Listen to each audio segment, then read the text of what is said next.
Last night, Moscow suffered one of the most egregious terrorist attacks of any nation that has suffered in many years, maybe more than a decade.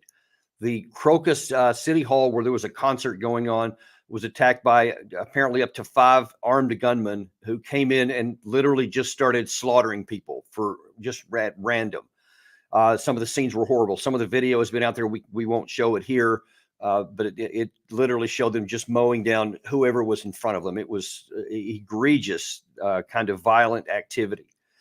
Now today, now that the sun has come up and Russia has been able to ascertain a little bit more what's going on there, as it turns out, they have actually captured at least 4 of the assailants, and it's unclear if they got that 5th one or if there even was a 5th one. But they definitely have 4 people in their custody. We're going to talk about, and we're actually going to show some of the video of the interrogation of one of those in a minute, because it's very telling. I think more so than anything else can imagine. Now, of course, as you might guess, statements of support and sorrow and grief have been pouring in from literally around the world to Russia because of this heinous attack.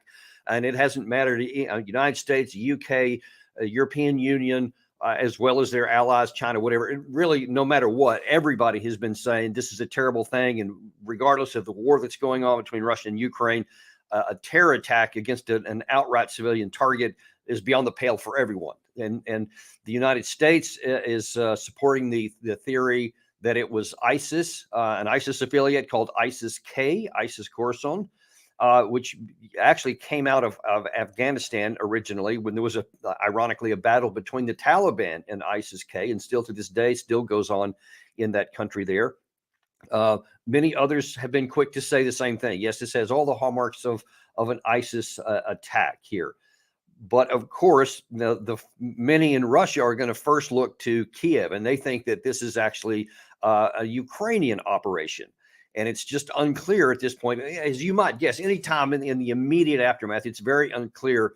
But some things just aren't lining up. And one of the reasons we have this channel, and I tell you all the time, we're unintimidated and uncompromised to tell the truth no matter what it is. So we're going to give you the best estimate we have now. Still, things are very much in flux and very much, changing by the minute as new information comes to light, et cetera. And you have to try and sift through the disinformation and the misinformation, and everybody's got their own angle. We're going to try to cut through some of this to show you some things that at least are concerning to me here in terms of trying to figure out who did this. Now, first of all, I want to go to what Putin said today, because just a very short period of time ago, he finally came on to address the nation, and here's a few of his comments. All the orchestrators, all those who are responsible for this crime will inevitably be found responsible. They will pay. We will identify everyone who stands behind these terrorists, and they will pay. This is a strike against Russia. We know what terrorist threat means, and we expect that other nations that share our pain will cooperate with us, and we will stand united against this common enemy, international terrorism, no matter where it shows its ugly head. These terrorists have no nationality, and there's only one future for them: retribution and oblivion. So those are pretty strong words. Retribution and oblivion are for the terrorists. And he went on to explain there, not just the individuals that pulled it off, but everyone who was responsible for them. He went to some lengths to talk about everyone who is related and associated with this will face some kind of retribution and oblivion. That was even stronger voice just last night, actually in the immediate aftermath of this, by hothead Dmitry Medvedev, former president of Russia, long been, given to emotional outbursts. So part of this is no surprise, but given the emotions that the Russian people are feeling right now, I assure you this is resonating with more people than we're comfortable with, where he wrote that terrorists understand only retaliatory terror. No trials or investigations will help if force is not countered by force, and deaths are not met with total executions of terrorists and repressions against their families, which is pretty chilling. If it established that these are terrorists of the Kiev regime, it is impossible to deal with them and their ideological inspires in any other way. All of them must be found and ruthlessly destroyed, including officials of the state that committed such an atrocity, death for death. So you had Putin with saying retribution and oblivion. You have Dmitry Medvedev saying death for death. So the Russians are very, very angry, like any country would be, like we definitely were after 9/11. Everybody wanted, immediate retribution. They wanted to find out who it was and punish them quickly and passionately, decisively.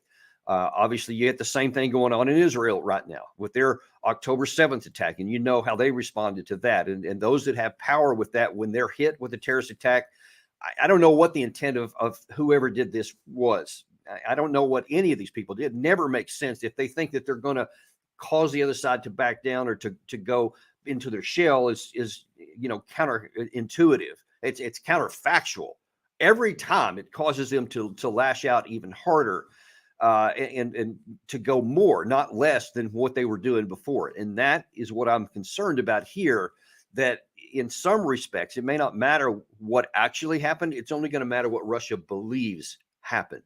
And the actions that they take, there's a very large range of things that are possible here that are very concerning. But let's look a little bit more at what some of the claims are about, especially from first from the West, about what they say this was, and then what some other investigations are starting to reveal here. Now, first of all, as I said last night in our immediate response to this, on the March 7th and 8th, the United States posted this on their official website of the embassy in Russia, where they specifically said there is a real danger of terrorist activity of violent extremists in Moscow, and specifically said anywhere with large crowds like a concert. And of course, that's exactly what happened. Now, many in Russia are already pointing to this and saying, see, America knew of this. They had advance notice of it. So they're somehow complicit. The United States, to the contrary, is saying we did know about that there was a real problem here, and we actually told Russia what our intelligence said, because they say, hey, this is another one of those that extends beyond our disagreement with you on the war, but in a terrorist strike, we're going to actually give you information. And Putin actually in public said that, oh, that's just America trying to scare us. So he didn't give it apparently much credibility. So there's that issue also, that this is not something we knew about and was secret. We actually told the Russian government, hey, this is some intelligence we have. You need to be paying attention to this. So now then the people are saying in the West are saying, well, it turns out it was Muslim extremists. It was ISIS. It's one of our mutual enemies. ISIS-K did this. And we had this, was on CNN last night. Wes Clark was asked, is it ISIS or could it possibly have been Ukraine? Here's how he addressed that. Because I don't think the Ukrainians are going to go after a target like this. I think they go after oil refineries, right, radar sites, military targets. This is clearly a war crime. They wouldn't do it as much as they're angry at Russia, and as much as something like this would bring the war home to the people in Moscow who have been relatively supportive of Mr. Putin. But still, I think the Ukrainian government just wouldn't do this. There's no doubt about Ukrainians working against the Russians. There are attacks in Belgorod. There are Ukrainian agents penetrating Russia. There's drones coming in. The security in Russia is sort of out of balance, I would guess, from all of this. And as Jill said, Putin's trying to mobilize people and send them to the front. And so there's a lot going on there. But this has all the hallmarks of ISIS. This has all the hallmarks of ISIS, he said there. But does it have all the hallmarks of ISIS? There was another on Deutsche Welle, actually, I think also last night, or maybe it was this morning, where he was asked, an expert in terrorism was asked, what do you think about the ISIS-K situation? Here's what he said. These seem to be Tajik perpetrators of last night. Tajik perpetrators belonging to ISKP have been arrested several times in Europe, including in Germany since 2020. So ISKP is really the affiliate of the Islamic State global network that is not primarily focused on conquering territory, but focused on external attacks. There have been numerous attempts. So there have, in fact, been numerous attacks by ISIS-K all over the place. But ISIS-K also took credit for the attack against the U.S. when we were trying to evacuate from the Kabul airport in August of 2021. They took credit for that bomb blast that killed 13 Americans and 170 Afghan civilians. They also took credit for an attack in Iran in January of this year, where I think 85 people were killed. So they took credit for it. So that group is definitely out there and operating in some of these areas. But the question is it classic ISIS-K is a separate issue? And that's something that needs to be analyzed here, because my experience of having fought in counterinsurgency wars and fighting against terrorists and against violent extremists in both Afghanistan and Iraq really shows that they have some commonalities here. Number one, they are believers in what they do. Number two, they are willing to sacrifice their lives for this. And a third thing, especially in what I saw so many of the times in the Taliban and in some of these other terrorist groups with Al Qaeda or whatever, they were not motivated by money. They were motivated by ideology and religious fervor. And that's why you had so many willing to die in suicide bombs, and, wearing those suicide vests, etc. And they were not willing to be taken captive. I don't know how many times I remember, intelligence briefings that I got while I was, on these combat deployments of we were going after, some of these guys, and instead of being captured, they set off a suicide belt because they were not going to be captured alive.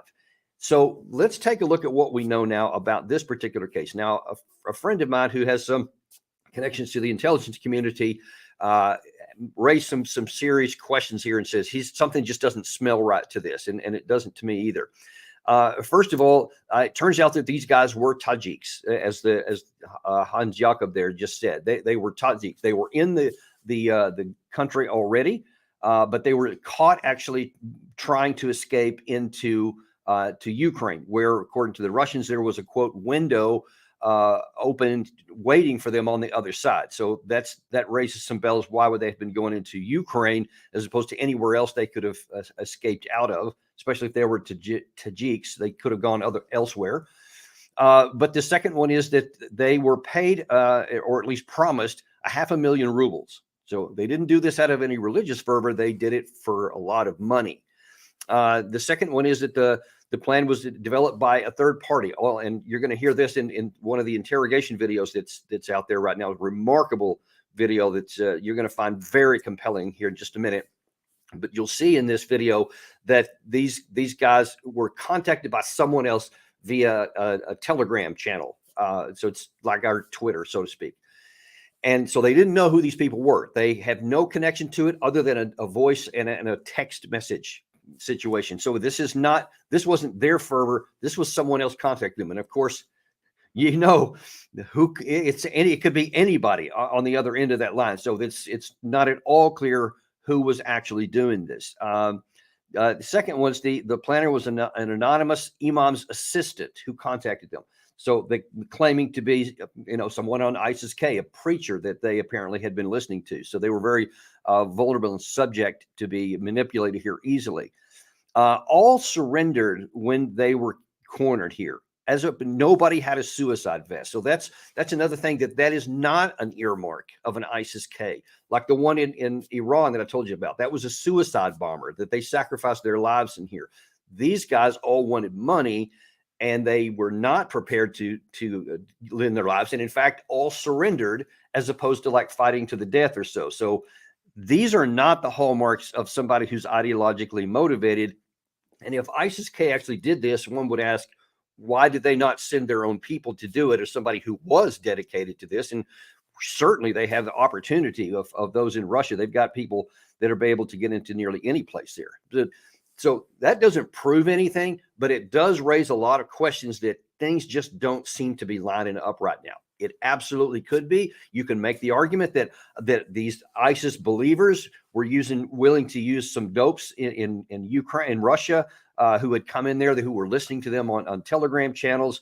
And so it was an easy target. That's plausible. And it could also be true. It could be exactly as said, but there are some things that just don't line up. Now, I'm going to show you this video here of the interrogation of one of the perpetrators here, and just come to your own conclusions here. Watch this. За сколько денег? Где-то 500 000. 500 000 чего? 500 000 рублей. От кого получал? Еще не получал, половину получал. Где получал? По карту. На карту переводил? Да. Где карта? Карта бросали за все одежды, не успели Потеряли. влезть, да. Где оружие брали? Оружие они сам доставили. Кто они? Не знаю, по телеграмм написали без имя, без фамилии, без ничего. А как тебя нашли? Ты сам их искал или они тебя нашли? Нет, они меня написали. А почему они именно тебе написали? Не знаю, я слушал там уроки. Ну как так? Тебе взяли, предложили просто так убивать людей? Просто так не предлагают никому убивать людей. Нет, я в телеграмме урок учился. Кто задержал вот этого человека? Что в телеграме? Урок слушал, да. Он проповеди слушал там. Проповедника слушал? Да. И он на тебе написал? Ее помощник мне написал. Как помощника зовут? Не знаю, без имя, без фамилии, без ничего мне написал. Только Когда он тебе написал? он где-то месяц назад. Что он написал конкретно? Он написал, короче, где-то 1 000 000 рублей обещал. Что он, с чего начал? Что он тебе говорил? Что надо сделать? С чего начался разговор? Просто поздоровался сначала.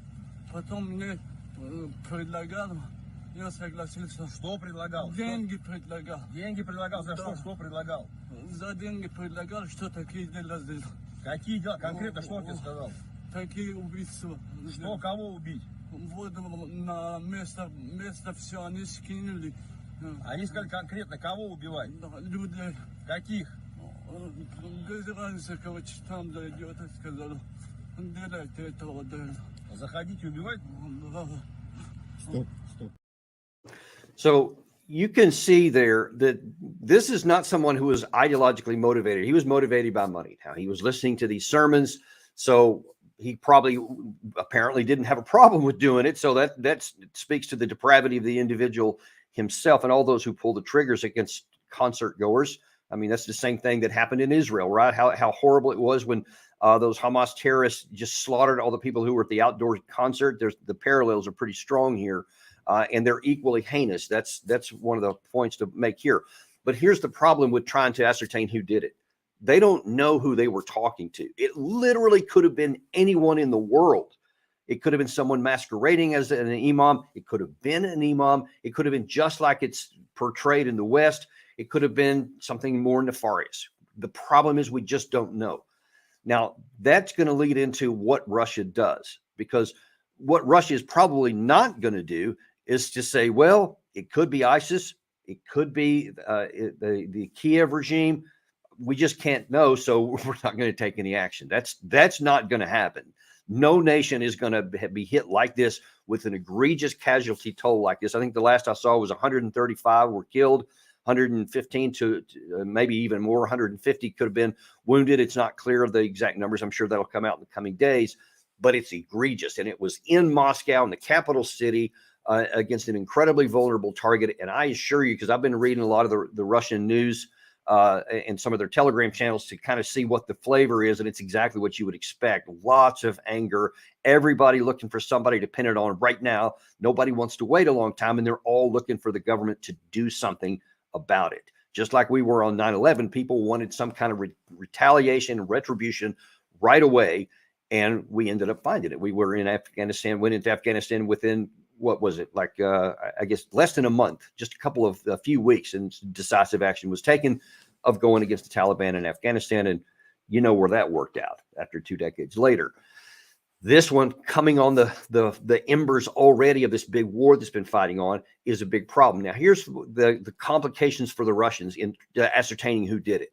They already know that just in recent days alone, that the Ukraine side has been mounting attacks inside of Russia proper against a city called Belgorod, another civilian city. It's not a military target. It's just a civilian city that they've been going on to. So they've already have been accused, the Russians have already been accusing the Ukrainian side of random shelling of civilian areas in the war, of sending people in that they're claiming are Russian patriots that are actually trying to take back their land. Of course, there's that's an absurd statement that a handful of Russians are going to actually be able to take any terrain. It's just that they can make some demonstrations to make life awful for Putin and to show them that there's pain to go inside. I mean, that's clearly the most that they could hope for in conducting these operations, which definitely did come from the Ukraine side of the border. So that part is true. There's also been lots of drone attacks against infrastructure, oil refineries throughout Russia. There have been agents on the ground, which Wes Clark mentioned. So there already are, for sure, lots of Ukrainian activity inside of Russia, which, is making their population unhappy. Now, of course, many in the West will say, sucks to be them, they shouldn't have been going into war. I'm not going to discuss that right now. All I'm telling you here is what it looks like from the Russian side, because we're trying to figure out what could come next. Now, there was a speech ironically given just days before this happened by Russia, by Vladimir Putin to the FSB, which is the old KGB. Apparently, he annually gives a speech to that group. He used to be an agent in there, as is well known now.